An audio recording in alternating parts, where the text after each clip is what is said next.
현역가왕2에 출연한 가수 신승태의 옥수수밭에 당신을 묻고란 노래를 우연히 듣게 되었는데 아내를 잃은 슬픔을 읊는 그의 노래를 들으니 가슴이 저려왔습니다. 관 나갈 때 앞에서 울리는 종소리로 시작되는 노랫말이 식구인 것 같기도 해서 찾아보니 도종환 시인의 접시꽃 당신에 수록된 시라고 하는데 노래를 듣는 게 시를 읽는 느낌이기도 하고 뮤지컬이나 드라마의 한 장면을 보는 것처럼 표현력이 좋았고 자연스럽게 몰입되어 듣게 되는 매력적인 목소리였죠. 그런데 국악과 트로트를 자유롭게 넘나드는 트롯 명창 가수 신승태의 마치 신들린 듯한 노래를 듣다가 그의 아버지의 정체를 알고 큰 충격을 받았는데요. 도대체 그는 누구인지 지금 바로 알아보겠습니다. 엄청난 가창력을 자랑하는 신승태가 음악의 길에 들어선 것은 놀랍게도 노래가 아닌 국악 악기였다고 하는데요. 초등학교 때부터 꽹과리와 장구를 능숙하게 다루었고 중학교 시절에는 지역 사물놀이 팀에서 활동하며 연주자로서의 기량을 뽐냈죠. 그 후 단국대학교 국악과에 진학해 타악을 전공하며 국악의 깊은 뿌리를 탐구하던 신승태는 꽹과리와 장구를 치다가 어떻게 트롯과 노래의 길로 들어섰을까요? 신승태가 노래를 시작한 계기는 우연히 대학 시절 경기 민요를 부르는 후배들의 무대를 본 순간 나도 한번 해볼까라는 가벼운 호기심을 품게 되었는데 그의 성격은 한번 빠지면 끝장을 보는 스타일이었죠. 그의 열정은 경기 민요 소리꾼으로 꽃을 피우며 결국 2019년 제13회 과천 전국 경기소리 경창대회 명창부 대상과 문화체육관광부 장관상을 수상했습니다. 국악을 전공한 신승태에게 주어진 현실은 꽤나 냉혹했는데 국악으로 밥 벌어먹고 살 수 있겠어? 라는 질문은 그가 끊임없이 자신에게 던졌던 고민이었고 국악 전공자의 정규직 자리는 국립국악원이 거의 유일한 선택지였는데 그마저도 경쟁은 치열했죠. 타악기 연주자로서 활발히 활동을 펼치던 신승태는 창작 판소리 단체 입과 손 스튜디오에 합류하며 또 다른 도전에 나서는데 이 단체는 소리꾼과 고수들이 모여 판소리의 새로운 가능성을 탐구하는 곳이었는데요. 신승태는 이곳에서 활동하며 벨기에와 프랑스를 포함한 해외 공연에 참여했는데 특히 2022년 벨기에 브뤼셀 문화원에서는 빅토르 위고의 고전 레 미제라블을 판소리로 각색해 선보여 관객들로부터 폭발적인 반응을 얻었죠. 하지만 신승태의 도전은 여기서 멈추지 않았는데 그가 선택한 다음 무대는 6인조 혼성 민요 록밴드 싱싱이었습니다. 싱싱은 한국 민요를 기반으로 록 음악을 접목해 세계적인 주목을 받은 팀으로 보컬을 맡은 신승태는 2017년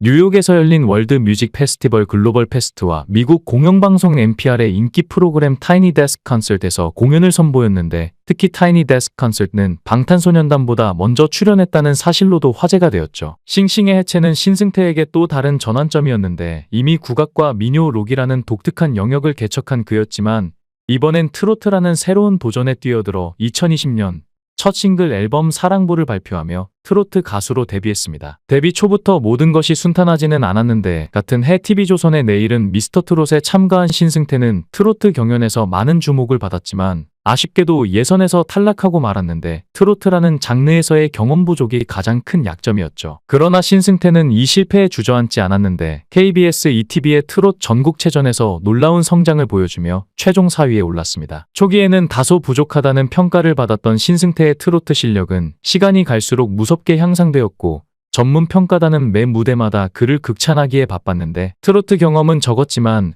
음악적 흡수력은 그 누구보다 뛰어나다는 평가를 받았으며 트로트 가수로서 자신의 자리를 확고히 다졌는데요. 그리고 신승태는 트로트에 얽매이기보다 끊임없이 새로운 길을 개척해 나갔는데 나는 정해진 틀에 갇히고 싶지 않다. 내가 하고 싶은 음악을 할 뿐이다 라고 말하며 2021년 11월에는 파격적으로 팝발라드 곡 낯선 이를 발표하며 장르를 또 한 번 확장했죠. 민요, 록, 트로트에 이어 팝발라드까지 선보인 신승태의 행보는 대중에게 신선함을 넘어 감탄을 불러일으켰고 지금까지 발표한 곡들의 장르가 모두 달랐는데 이는 단순히 음악적 확장을 위한 전략이라기보다는 그의 천성이 재미있는 것을 끊임없이 찾아가는 데 있음을 보여줍니다. 내가 트로트라는 울타리 안에만 갇혀 있어야 한다는 생각은 없다. 나는 트로트 야생마라는 별명을 좋아한다. 그 별명처럼 내가 가고 싶은 길을 자유롭게 가고 싶다. 이러한 장르와 전통, 현대를 가리지 않고 자신의 음악 세계를 구축해 나가는 태도는 신승태에게 또 다른 별명을 안겨주었는데 바로 무경계 소리꾼이라는 이름입니다. 그런데 신승태가 노래를 부르면 사람들은 신들린 듯한 느낌이 난다고 하는데 왜 그럴까요? 강원도 속초시 청호동은 바닷바람이 거칠게 몰아치는 작은 어촌마을로 신승태의 고향인데 지난해 그는 속초시의 홍보대사로 위촉되며 다시 한번 자신의 뿌리를 되새겼죠. 그러나 그의 고향은 단지 아름다운 추억만 담긴 곳이 아니었는데 아버지가 사업 실패로 가족의 생계가 위태로워진 상황에서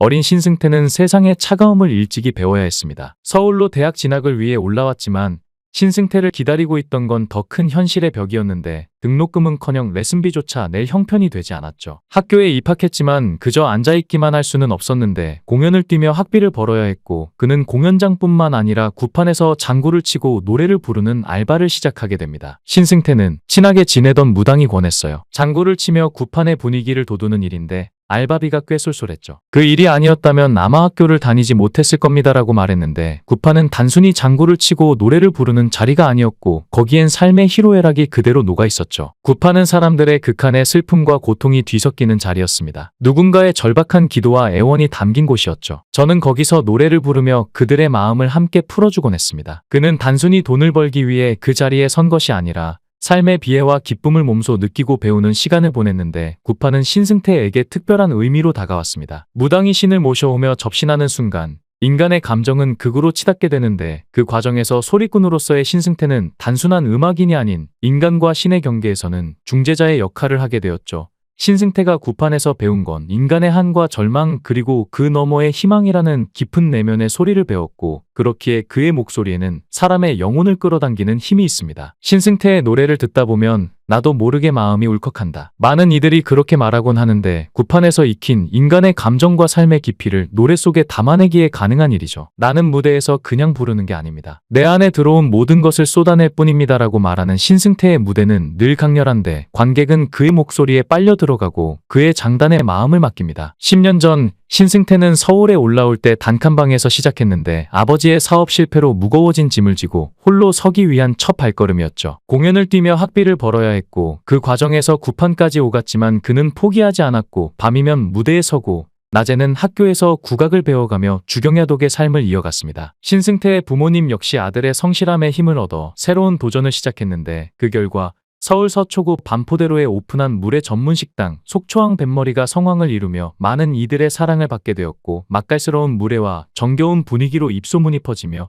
식당은 이제 속초에서 서울로 이어지는 고향의 맛을 전하는 공간이 되었죠. 또한 신승태는 올해 아버지가 71세, 어머니가 67세다. 때문에 얼른 돈을 벌어서 부모님을 부양해야 한다는 걱정이 있다며 아버지가 위암에 걸리셨다가 얼마 전 완치가 되기도 했다고 전했는데요. 신승태는 아버지께서 사업을 하셨다가 망했다. 보증도 많이 섰고 돈도 많이 떼이고 사기도 당하는 등 계속 어려웠다. 건물이 경매에 넘어가서 보증금도 못 받고 쫓겨난 적도 있고 내가 빨리 돈을 벌어야겠다 싶었다며 어릴 적 어려웠던 시절을 회상했죠. 2023년 1월 7일 KBS ETV 부르의 명곡 오디션 스타 패밀리 특집에 아버지와 함께 출연했는데 신승태는 준비하면서 너무 뜻깊었다. 연습하면서 왜 못하냐고 다그치기도 했었다. 아버지가 원래 노래를 잘하셨다. 노래자랑에서 상도 타오고 기타도 치셨다. 그런데 기타도 다 잊어버리셨고 박자도 잘 못 맞추시는 걸 보면서 사실 처음부터 눈물이 나려고 했는데 노래를 해야 해서 참느라 애먹었다며 눈시울을 붉혔는데요. 신승태의 아버지는 평생 소원을 이룬 것 같다며 호탕하게 웃었고 신승태가 오디션 프로그램에서 상 받았을 때보다 더 기분이 좋다고 말해 웃음을 줬습니다. 횟집을 운영 중인 신승태의 아버지는 섭외 소식에 드디어 올 것이 왔다라고 생각했다며 운영 중인 횟집을 아내에게 맡기고 부르의 명곡에 출연했다. 가게에 있는 아들의 사진을 내 사진으로 바꾸고 싶다고 말해 폭소를 자아냈죠. 신승태는 어릴 때부터 아버지라고 불렀다. 장난도 쉽게 못 치고 말도 걸기 힘든 큰 존재였다. 아버지 사업이 안 좋아지면서 어머니가 고생하니까 아버지를 미워하게 되더라. 나이가 드니까 아빠도 너무 힘들었겠다라는 마음이 들었다라며 속마음을 드러냈는데요. 현역가왕2에 출연한 신승태는 호소력 있는 보이스와 감성이 굉장한 내공을 가진 가수로 국악과 트로트를 기반으로 한 독특한 음악 세계를 통해 더욱 다양한 모습을 보여줄 것 같습니다. 개인적으로 이번 현역가왕2에서 응원하고픈 가수기도 한 신승태의 활약을 기대해봅니다. 영상을 끝까지 시청해주시고 귀한 시간 내주셔서 대단히 감사합니다. 구독, 좋아요 꼭 부탁드립니다. 더 좋은 영상으로 보답하겠습니다.